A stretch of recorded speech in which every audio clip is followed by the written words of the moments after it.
little bit more. 'Cause you got to help me understand that this would be a seeing poem. What about it?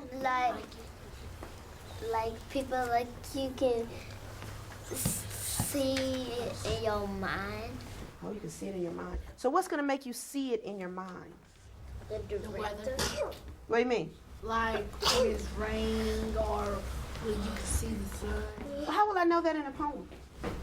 Because you could, as you feel or see the weather, you can write that about a poem. So you're talking about these words we would use, right? So it's the choice of words that help us see things. So choice of words that describe something. We're going to stop there. Because those are key things that help you see things in the poems. So the words help you see, the pictures and drawings, maybe the colors, definitely the shape. We can see a lot with the shape. So, You can't think about it. We can see, Miss Ali, can we see the act? the act, what's going on in there, and what would probably help us see the action? Probably these choice of words that describe something. So whatever's going on in the poem, the words will help us see that. Now, what you're going to do, here's your assignment. Listen. Here's your assignment. You're going to go through your basket of poems. And today, instead of looking at them and seeing what you noticed, like we did yesterday, we're going to particularly look at if it's a feeling or a seeing kind of poem. So you can just put an F on a sticky note or an S. You don't have to write it all out if you don't want to. And we're going to see what kind of poems these are. Is it a feeling or a seeing poem? Because some poems are clearly feeling. You read it and you say, oh, that's a lot of feeling. There's a lot of emotion. I want to put that word on here. Emotions, because that's real key. Emotions. Emotions, that's the feeling. And seeing is visual. Well, that's what I was trying to get to, so that they can understand that the way you see things in a poem is not necessarily the picture, even though a lot of poems have a picture. But sometimes it's just the descriptive words that are in the poem that helps you visualize something while you're reading. And I think that that's a real key piece in poetry, because sometimes there's not very many words on the page. But those words that the poet selected are so important that it just paints a picture in your mind. And I want the kids to be able to see that, explore with that, understand that, and then try to do that.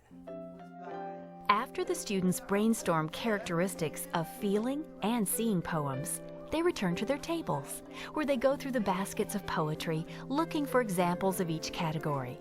Next, Latasha reinforces the lesson by having the children meet in small groups to categorize Mother to Son, one of the touchstone texts she introduced the day before. By a show of hands, how many put this poem in the category of seeing? Who did? Oh, so we have 100% saying that it's a feeling poem? Yeah. All right. Now, It's kind of in between because it has pictures around it and it's feeling. well, let's concentrate on what it says, since we all said feelings. Why do we say it's a feeling poem? Why? Let's share out just a few reasons why we think it's a feeling poem. Joy. Because when it says life for me ain't been a crystal star. Stare. Stare. What does that mean? What does that mean? It means it has been good. Hasn't been good? Okay. Anybody want to add to that? Brooklyn? It's like it ain't been no crystal stair.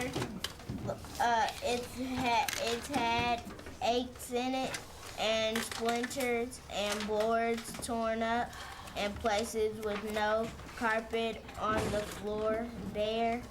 It's failing because it's really sad they didn't have the things we do nowadays. Our final stop is Lindsay Dybert's 5th grade class in Danville, New Hampshire, where students have been working on personal narratives. Today, Lindsay has planned a sequence of activities around a single skill, writing effective introductions. She begins by inviting the whole class to evaluate opening paragraphs from familiar children's books. On a warm October night in Chicago, 3 deliveries were made in the same neighborhood. A plump tangerine moon had just risen over Lake Michigan. The doorbell had been rung at each place, and an envelope left propped outside. Does that sound familiar to you? Last few of those. Anything different did these authors try than the leads at the beginning that I shared? What did some of those authors do? Lori? Well, I liked when they did the questioning from the Iron Man. Like, how far had he walked, where had he come from, and how was he made? I thought that was really cool. I like how they did the questions. Okay, great. Shannon? I liked how some of them on the back started with like the setting, like on a Thursday afternoon or on a warm October night in Chicago. It sets your reader up for what's going to happen. It kind of lets them start to have a picture in their mind about where your story is going to take place. You have lots of sample leads here of leads that start with a question. That's one type of lead. You have leads that speak to the reader. You need to know this if you started lying. Description, how to start off with the setting, or describing the little bat that you had mentioned. And a question, like Lori seemed to like quite a bit from the Iron Giant. What I would like you to do in your groups is I'd like you to pick out your top 3 most effective leads out of this list. What makes it a good lead? Why do you like it so much? In a group, you're going to need to come up with 3 leads that your group thinks are the best. So it's going to take a little bit of compromise, and you have to support your reason with what you know about a lead. Is it the most effective lead there? Would another lead be more, do you find another lead more effective? It's your opinion. You can't be wrong on this. You're going to discuss this in your groups for about 5 minutes, okay? When we're done, we're going to share what you found most effective. Which leads did you like the best? Josh? Would you write like the top 3 in a journal, or? You can mark it right on the page, okay? 5 minutes. The strategies that I wanted the students to take from the lesson on leads today was what makes an effective lead? How can they read like a writer to learn from other writers? And also, how do they choose one for themselves that'll work with their piece of writing? Lindsay's whole class discussion has given the students a framework for evaluating leads in their small groups. After each group selects their favorites, the class reconvenes to talk about these choices. And Corey, what about your group? What group? I liked Lewis the Fish, the Iron Man, and Chasing the Air. We liked Lewis the Fish because we were wondering why the butcher turned into a fish, and like, how did he? So, we like the Iron Man because the questions, like Lori said, and just the repetition. And we like Chasing the Mare because it has a lot of detail and it makes you wonder what the letter said. Lindsay completes this segment of her lesson by summarizing how the various student groups responded.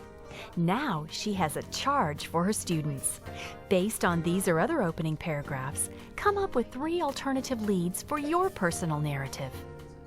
What I'm going to ask you to do now is you have your stories that you're working on, your narratives. What I would like you to do is to choose 3 types of leads that you can try for your story. That means 3 different ways of starting your story. You can use your sample leads as a basis to learn from and to practice. Or you can use anything else in the classroom. If you have a book on your desk you want to look at, we have books up here that you can look at. But 3 different types of leads is what we're going to work on for about the next 20 minutes for your narrative. After writing on their own, Lindsay's students come together for one more whole class activity. This time, they share their new leads and reflect on what they've learned. So tell me, how did it go? How did trying the sample leads work? Did it work well for you? Did it not work well for you? Do you have anything you'd like to share? Gage? I came up with like 6 different leads, and they're pretty good. I think it would be better than this lead I have right here. I used to be scared of the basement when I was 4 to 6 years old. I think the ones that I wrote down here are a lot better. You want to share one? Okay,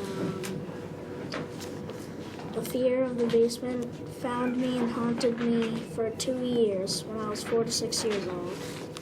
Wow, I like that lead. Very well done. Michael, what worked for you? I thought it was kind of fun because you got to make up like your own like first page of a story practically. And do you have a lead that you'd like to read? One day on a hot August night, all of us were sitting at the fire, and all of a sudden I heard a noise, crinkle, crinkle, out of nowhere. Wow, that'll grab your attention. Excellent. Did anyone decide to go with their original lead from their original story, their first lead? Anybody like that the best? Dale, kind of? So everybody, you would agree, yes or no, that this was a good lesson for you to start your stories with and to try things out? Excellent. Well, I'm pleased to see that. Michael? Can we do this like more often? We can do this all the time. You want to try different ways of starting your leads? Okay, we can keep doing that. How about endings? Would you be willing to try this on endings? Different types of ways of ending your story? Great. As Mark, Latasha, and Lindsay demonstrate, effective whole class instruction has little in common with lecturing or filling out worksheets. Instead, these lessons are fluid structures that allow plenty of room for individual responses and learning. And by making the lessons part of a balanced mix of activities, teachers keep students attentive and accommodate diverse needs. Regardless of structure or focus, all these successful lessons share at least 3 characteristics. They require students to think about writing, to analyze what works, and to learn from the responses of their peers.